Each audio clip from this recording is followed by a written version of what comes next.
Hi, this is Brian Gass, and welcome to the Real Issues Podcast. I spent a lot of time digging into the deceptive rebranding of multifamily rentals, what they now call middle housing.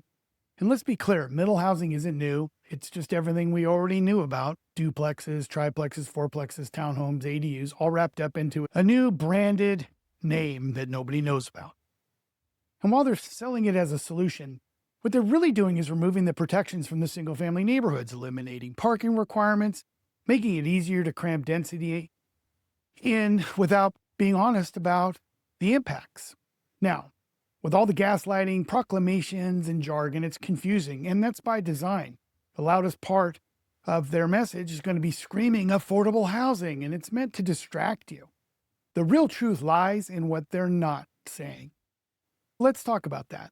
The truth is, there's enough land for all the single family houses we need. According to the city's own data with the UGA, the urban growth area, 2003, again in 2016, there were plenty of buildable lots.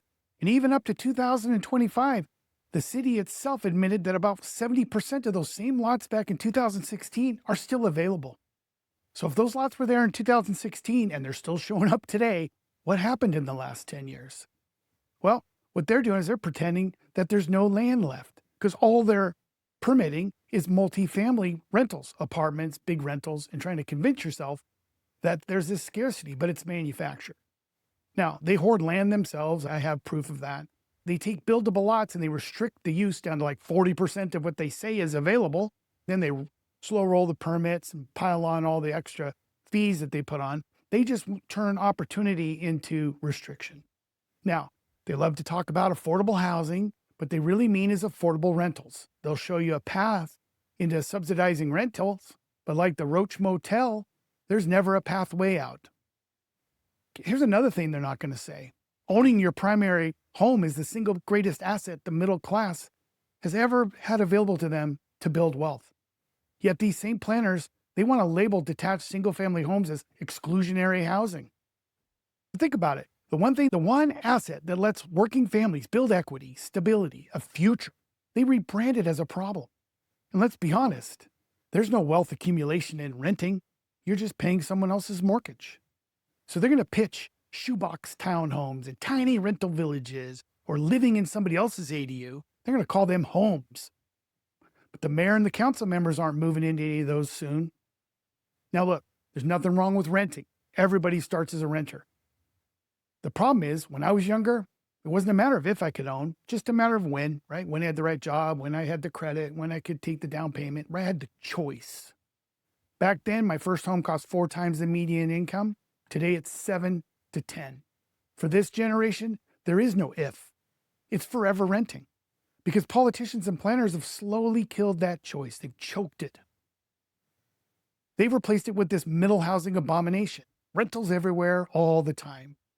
Not only are planners removing the choice to own an affordable first-time home, they don't care if you already own a property.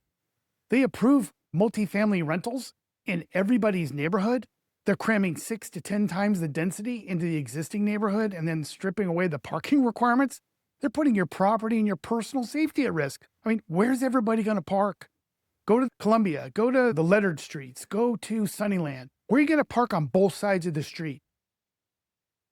And they don't care what it does to your property values if you already own a house.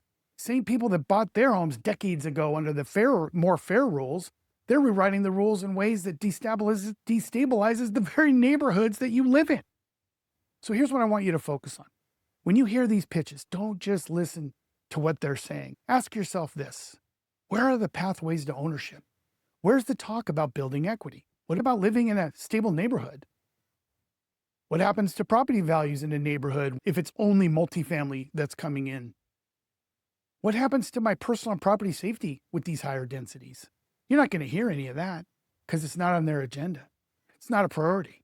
So pay attention, not just to the words, but what's left out, because it's what they don't say that's going to speak louder than what they do.